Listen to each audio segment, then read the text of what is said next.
Hello everybody, it is Ebontis, and in this video we're going to be jumping back into Starfield, and my hope is to make your journey into and through the Shattered Space DLC as smooth as possible, but it's space, so you know there's going to be a few bumps in the road.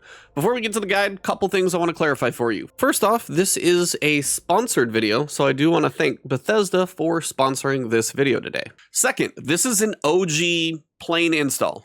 I have no mods in my Starfield install, and the main reason is I want this to just be a clean experience for more the average player. I know a lot of people do mods, and there's absolutely nothing wrong with that. Main thing is I want you to know what you're seeing on screen is just the plain Jane installation. If you got mods going on, have fun with those. But if you see something that looks different, I just wanted to let you know that is why. Third thing is, as I go through this, I'm not going to spoil any story things for you. That is not what I'm here to do. I'm here to help you enjoy the story and experience it completely on your own. Now, what I am going to probably show you, the new destination, just because I want to show you some things on there with regards to a few tips for that. I may point out a few screenshots of some enemies just to give you some advice in kind of how to tackle those and certain, things that you're going to want to bring with you on your journey to the new destination. And I'm also going to show you how to start the actual DLC because it may not be perfectly clear, but once you get done watching this video, you'll be able to jump in and get through it. But I'm still not going to spoil any story. I'm not going to show you how to solve puzzles. That's not what I'm here for specifically in this guide. This is a bit more broad than that. So spoiler free as much as possible, but just know you may see some imagery of what's coming your way. So before we get to flying around in space and doing all the fun things that we've got in the actual DLC, there's something I want you all to touch on before you get going. So whether you've played and gone through most of the previous game, whether you're in the middle of a playthrough, you think you're comfortable enough to go do the DLC, before I even get into like levels and recommended skills and anything like that, I want you to go to your game settings. And in here, you got a lot more options than you used to. Now, I'm not entirely sure specifically when this update came to the game. Could have been in August, could have been before. As I said, it has been a minute. But some of the biggest things that you can actually mess with, your combat damage, player ship damage, carry capacity, and you're going to mess with your experience. Now, when I played through, I played on hard because I've done a fair amount of shooting before, and this seemed like a pretty fun experience previously, and it worked pretty well. The difference is, one, when you go play the Shattered Space DLC, it all takes place on one planet surface. So if you don't have to leave for any reason, and you can still fast travel back to New Atlantis and then fast travel back to the destination, not really deal with a lot of space. One thing you can do is if you want to bump up your XP, maybe hard's okay for you, you can bump this up to extreme, give yourself a little boost in XP if, you're a little higher in levels and you still want to be trying to earn a little bit more XP, maybe unlock a few more skill points. Do that, because once you get to your destination, which, I'll show you a little bit when we get there, you can have a little more XP. The other thing that really helped me out was carry capacity. That was always one of those things I was trying to balance, both the space simulation, how much I could carry and all of that type of stuff. My carry capacity was one of those things that I was like, all right, let me try this out. Normal, I was probably sitting at like 270, 280, somewhere in there. I'd done a decent amount of all the skill points I could for it. I cranked it up to increased, and it went up to like 750. It was a massive difference. So you could even do something like this. You could take the ship and damage on both sides, cranked all the way to the max. And if you do that, then what you're going to get is a buffer to be able to increase your carry capacity, but still get a boost in experience as you play through the new stuff. Now, you can mess with a whole bunch of things in here, and different things are going to affect you in different ways. Food healing, sleep healing, sustenance, all of this stuff. You can change how often it saves on pause. So many different things in here. Ammo weight. I just left that off because I like having a lot of ammo. But again, mess with this. See how much of the sim you really want to challenge yourself with. But just know, once you actually get to the destination that is going to be where the DLC takes place, if you turn this up really high, once you get there, you're not really going to have to do a whole lot of ship flight, so this is just going to give you a nice buffer. So keep that in mind, probably going to help you out a little bit. Now, another thing that you're probably going to want to pay attention to is your heals. How many you've got, because this DLC has some challenging moments. You also may get to a point where you play for a while and you just feel like you're running low and you want to stock up on some. So this is just a reminder, And if it's been a little while, this may serve you very well. But what you're going to want to do is, one, you're going to want to go to New Atlantis, and two, this will actually show you kind of a new feature if you haven't seen it yet. These surface maps are much more detailed. So you can look around these surface maps, see the maps that they've actually created in here, so you can really look around these destinations. But you're going to want to go to the Mass District in New Atlantis, and then you're going to want to come over to Reliant Medical. You can go and talk to the doctor in there, buy out his medical supplies, his emergency kits, trauma kits, med packs, heals, damage reduction things that he's got as well. You can sit in the chair that's right next to him for like 24 hours, maybe 25 hours, whatever you want to do, and then he should be resupplied. If you've got plenty of credits from playing through many other parts of the game like I did, just do that 4, 5, 6 times, however many you want, and get yourself a nice supply. So whether you're starting the DLC or you're in the middle and you're like, I feel like I just need a big restock of medical, this is probably the easiest place I can tell you to go that probably everybody's going to have. Go to Reliant Medical from the Mass District, and you should be able to get plenty of stuff in there. Again, sit in the chair in the doctor's office, wait for 24 hours, check his supply, and do that, 4, 5, 6, 7, however many times you want to. Stock up in that way when you jump into the DLC or jump back in if you are needing more heals. You're stocked up for a good while. Now, as a quick reminder, if you're on New Atlantis and you've landed in the normal spaceport, which if you check the service map, you'll see that's kind of where I'm at, you also probably are going to want to make sure you pick up your buggy. And this is mine. Gave it a little bit of a coloring. I've probably changed color a couple times, so if you see it look different in the video a little later, that's totally fine. Big thing is you want to come over here, talk to your ship services technician, and I think you could probably do this in most places, but if you're stopping by New Atlantis, you may as well do it here. And instead of saying, I'd like to view my vehicles, all it's going to say is you need to buy a vehicle, and for $25,000, you can buy your space buggy. So this is what you got, and it's pretty straightforward. You do have a little bit of fire rate, energy damage, a little bit of armor. Not really so much a combat vehicle except for getting around. Biggest thing about it is when you're using it on the new destination, the boost to kind of get up and down over terrain is actually very beneficial. So don't sleep on this one. If you didn't pick it up, don't forget about it and make sure you grab it.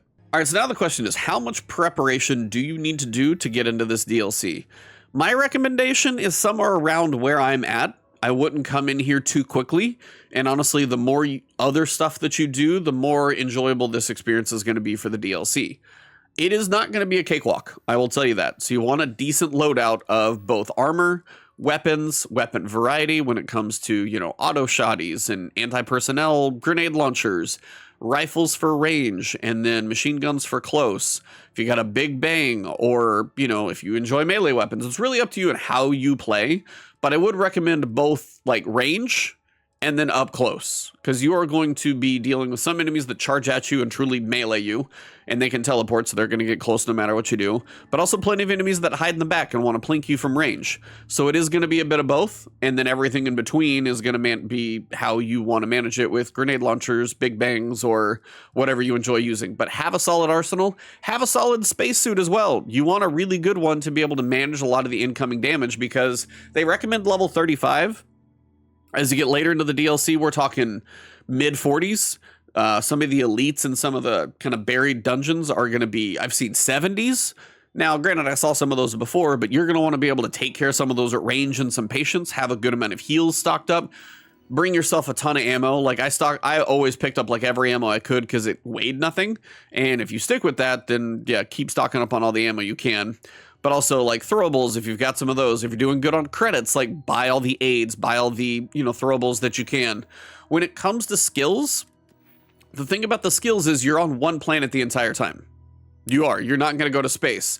So if you did like me with piloting, payloads, starship design, shield systems, none of this is really going to benefit you in here, which is, unfortunate for me, but that also tells you I made it through the DLC totally fine with this setup. Boost pack training, this is like huge. I will tell anybody who plays this game, please max this thing out. And the verticality of the new destination, definitely something where you're really going to want to make sure your boost pack is in the best order possible. Lockpicking is all over the place. So I did this all the time, maxed it out before, and I still used lockpicking most of the way through. With regards to combat, you're going to be doing a lot of combat. I focused on ballistics as kind of a universal, but as I said, ranged weapons, rifles, if you prefer particle beams or lasers or anything else, whatever you've focused on previously, even heavy weapons, that can definitely do some good as well. Depending on what your combat focus is, just make sure you are ready for more combat because you're going to be facing plenty of it. Armor penetration, there's some chunky guys in here, so this is not a horrible idea. Social. Main quest line, I don't know how much you're going to get out of this. Side quest line, like side quests and stuff, I could definitely see more benefit from social things with regards to persuasion or intimidation, manipulation. I could see a few things coming into play here, but whether it's outposts or leadership or ship command, again, this type of stuff is not going to benefit you in this DLC because it all takes place on one planet surface, and that's mostly it. Physical, there's going to be some good benefits in here, whether it's energy weapon dissipation, extra health, pain tolerance, also weightlifting, a little less needed now that there's a game setting for this, but fitness and wellness, those are going to be huge. So I will tell you, I did not come into this thing with an optimal setup, but that also tells you if your setup's not optimal, you're going to be fine. But if you are leveling up and playing through and kind of leading into this, hopefully that tells you a lot of combat, a lot of physicality, some tech's going to be beneficial. Some science like medicine's always good for you to have, but if you're thinking about outposts and ship type things, less beneficial. Making an awesome spacesuit and weapons, I can see some benefit in there because you're going to be living in combat a lot. So keep that in mind with regards to the skills if you're like playing into the DLC. If you're pretty much already where you're at, you're just going to kind of roll with the skills that you have. But just know you don't want to come in here unequipped because it's going to be kind of difficult. If you come in here with a solid loadout, you'll find a nice challenge depending on what you set the game difficulty at. Range and close-up combat is going to come at you all the time, so just be ready for it as best as you can. Also, make sure you got some decent powers. I enjoyed the reactive shield probably more often than anything else. That was just a preference of mine. But I will tell you, there's a lot that you're going to face out there on that planet surface, so come prepared. All right, preparation out of the way. How do you start this DLC? Well, let me explain. So what you're going to be looking for is you're looking for a destination on your map, wherever it is, because I've got a ton. And what you want to find is a destination that doesn't really have anything going on. There's no quest marker. There's no city on it already. You just want to be on a new destination. So say we take Heisenberg for entertainment value. Okay, we go into Heisenberg, pick a random planet, Heisenberg 4, and you literally just jump there. What should happen? Once I activate my grab drive, what should happen is you should be presented with a space station and a distress signal. So prime example should be right here. As long as my starship from old still works. When you go to a destination with nothing, it's right there. Every destination you go to is going to end up just like this. So it doesn't matter which destination you pick. It doesn't matter which planet, if it's near New Atlantis or very far away. If it is an empty destination, you will find this space station. So if you come back out to your map, and you're like, all right, where am I? You're going to find the Oracle Station, recommended 35 plus. As I discussed, 35 is the bare minimum. I would be probably higher than that. And when you jump inside, there's going to be things that are happening in there. I will tell you, it's going to be zero gravity. So plan accordingly. It's going to be a little weird with your jump pack, but you'll be moving around and you'll be facing some combat in here. So build a loadout that you feel is going to work in here in both zero gravity, probably some more ranged combat in this one because you'll be floating around more often than not, and you'll be working your way through this zero gravity space station that's got some stuff going on because, yeah, there's some distress calls going in there. Again, not trying to spoil anything, but that is the whole point. This is how you start the DLC right here. You go up and you dock with it. And you can try and hail it, nothing's gonna happen. And then when you get close enough, you can dock. Now, only thing I'm gonna show you is when you get on board, and that's about it. But from here, if you dock with the ship, or dock with the space station, you're gonna go on board, and then once you're on board, chaos will commence. So I will show you pretty much the barely introduction of what you're gonna get into here. And then after that, it's up to you guys to figure it out. I don't want to spoil the story or anything that goes on in here. But you'll notice when you get started, it's zero gravity the whole way around. And I'm going to let you guys explore everything in here on your own. But once you figure this part out, events happen. And you will eventually end up in the DLC destination, which is a new planet. So I'm going to switch over to a save farther ahead to discuss anything about the new planet. If you don't want to see anything related to the new destination and you want to see it fresh for yourself, guess what? We're still spoiler free up to that point, so now is your time. If you want to see a few things on there that are unstory related, just more with regards to a couple of tips about the whole world, what you're dealing with and everything in there, then follow me to the next part of the video. So here we go. So we've got a couple of new enemy types in this DLC. And one of them I didn't expect. Kind of humanoid-like, but there's a story why they exist. And they're called the Redeemed. But you'll notice, one, they're going to be holding a sword, so they're a bit of a melee focus. They're going to charge you, but that big like ring around his head and shield behind his back, they actually make non-direct hits not very potent. So you got to be really careful to aim for either the body with something kind of like I'm doing now. Headshots got to be on point, and they're going to run and charge at you. And if you get these guys in small close quarters, little staircases, things like that, they can be really dangerous. So be careful of these guys, look out for them, and be on the move and be mobile if you face them. So the other type of enemy, not all of them, but you're going to find these phantoms. These are kind of part of the story, and you'll get to see why they exist when you play through the story.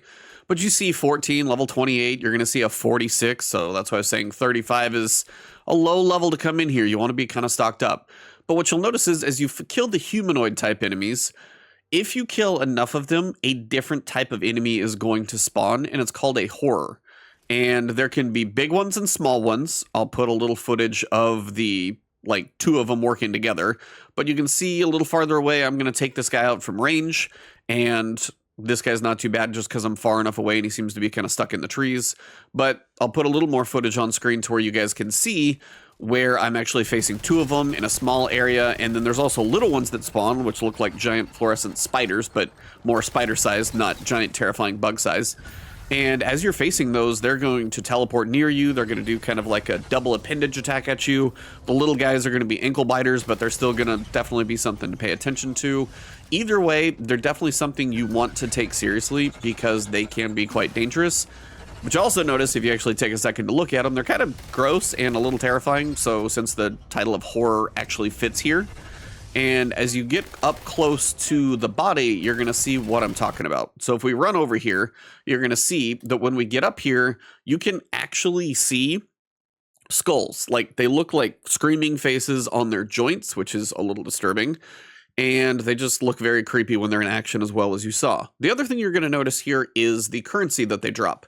So you've got Vortex shards and Vortex cysts. Now, the cysts come in multiple varieties, whether it's dark, glowing, regular Vortex cysts, and the Vortex shards. These two materials are something you can combine together in different varieties and combinations, and you can actually make grenades from all of this stuff. They're specific to this destination and this DLC, but all you're going to need to do is, as you're out in the world killing these horrors and different things that you're going to be facing, pick up these materials and save them. When you get back to an industrial workbench, which I'm going to go to the lodge in New Atlantis and just show you a basic one, but anywhere you've got one, and I did no leveling up for like grenade crafting or anything like that, you still should be able to craft these grenades. So if you spend a decent amount of time on this destination doing a lot of side quests, you're actually going to be able to make your own little supply of grenades. So now let's go to New Atlantis and I'll show you what the grenades kind of look like and a little description thereof. So if you're in New Atlantis and you go to the lodge, all you need to do is go into the basement, and there's always an industrial workbench down there. If you've got one on your ship or anywhere else that you know about it, that's totally fine too. So I'm just trying to give you an example of something where I know everybody's got one. Industrial workbench, and I've done almost no leveling up in this, by the way, so forgive me for all of that. But if you scroll down here to the bottom, you're going to see all of these Vortex grenades, and there are 5 different types: binding, charged, lure, phasing, and unstable.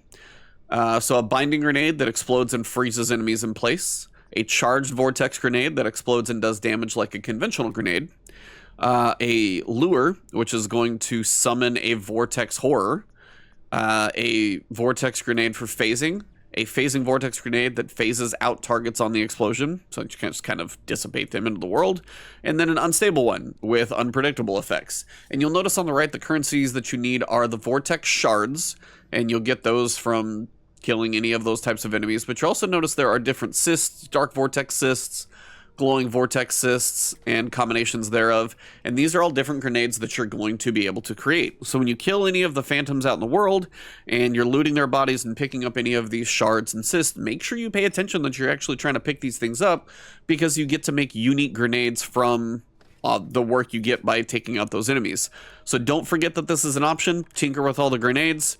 There's some very cool ones like phasing just to take them out of existence, a lure to bring one in, charge grenade is going to blow up and explode, the binding grenade to like freeze enemies in place. That is actually more useful than you think for a couple of these, because a lot of things in this DLC teleport. So freezing things in place to unload some damage on them, that's actually going to be a good thing. So Vortex grenades come from the shards and cysts that you're going to get off of these kind of phantom and horror type enemies that you're going to find out in the world. I did want to point this out because I don't think I've covered it very much yet. This is the Rev 8. Now, normal driving around is not the fastest in the world, but you gotta look at the boost before you judge this thing, because unlike your jetpack, this thing is like a bit of a rocket ship, and then if you get gravity involved, you can really get some height to it. And honestly, it's pretty durable as well. So if you're running around and you start to really work little forward momentum, little boost, and then you get a little nice momentum here, let the boost start to carry up, you can get a nice good run going around. So you got some flora and fauna around here, and this is a bit of a tour of the destination. Basically what I'm trying not to do is spoil the middle of the city or anything like that, so that's kind of why I'm driving away from it. But if you really start to get some speed into this thing and get a boost in, and you hit a nice little ramp, if you can kind of time your jumps well and everything, you're really going to start to use this thing quite a bit. Now, there's some points where I just walked around and it was almost easier to get around that way because the terrain is rather bumpy, but if you got some distance to cover and you can really get this thing to kind of start gliding over some of the hills and stuff here, you can really have a pretty good time with this thing, like off a big jump like this, let the gravity do its thing, let the boost kind of slow your fall. You're typically not going to like fall over anything, but it really helps you cover some good ground, and I just highly recommend using it. And that's one thing you're going to notice about this destination. You've got the nice red hues for kind of the red sands, you got some good verticality to it, and that's why when I was saying the skills that you're going to want to pay attention to your jump pack. If you can manage to get all the way to the top of something, you're going to want to probably stay up there. Those are just some flora and fauna. Again, just regular animals, let them be and do their thing. But as you drive this thing around, you're probably not going to be able to take it everywhere because some of the places get a little crazy, but don't sleep on this thing. Takes a little getting used to, even for me, but if you can really just like get a nice boost launch out of it, you can have a pretty good time, I'll be honest. I do want to show off a couple of the weapons, but I don't want to spoil some of the crazier ones that I found, but I'll give you a preview of a couple of the more specific Varun weapons. One is this sword. So you'll actually notice that when you get into weapons, you get down here into some of the Varun stuff, you'll see a couple. So you've got the quick strike pistol, you've got the pain blade, which was in there before, and the inflictor, which I think was also there before, but this one's new, the Shamaz. This is kind of a longer melee sword. You'll see as I'm kind of holding it, gets more of a melee kind of sword type strike to it. So if you can find a good sword, build into melee style, there's definitely some skills for this one. It's definitely one to consider. And when we get into other weapons, you can kind of look through and find there's upgraded versions of these here. This is actually a legendary version. You got a legendary pain blade. So you're going to be finding some more weapons specific to the Varun place, like House Varun and all of that stuff, because what you're going to be facing out here in the world is House Varun zealots. You're going to find horrors and a combination of a mix of those. So you've got this one for a quick strike pistol. Actually, I had a pretty good time using this one. Overall, I would say the House Varun weapons are pretty good. Lots of energy type stuff. There is one I've got to track down here in my weapons list that is a little different than some of the other ones you might imagine. This is one of the new ones that I really enjoy. And you'll see this actually get fired at you, and it's why you'll kind of learn. I'm up on top of something, so I'm trying not to show too much. But this one, you'll notice when it fires, it does this like circular energy attack. And if you were wondering if energy weapons were going to be a thing for Varun, you are very much correct. But yeah, between the sword, you've got some returning Varun weapons. You've got some really cool range when this thing actually will travel and actually get all the way down to where it's going. So I can actually hit him all the way down there. Just the range on this thing is kind of crazy. It'll just eventually travel, and then when it hits something, it'll do what it's going to do. I am really just insanely high up here, honestly. And the fact that this thing's even hitting him at all is kind of cracking me up a little bit. And the fact that you know that burst is going to go around walls and corners and things like that, it's definitely one to make sure you know is there. So this is a cool weapon when you find it. Again, this is the Penumbra.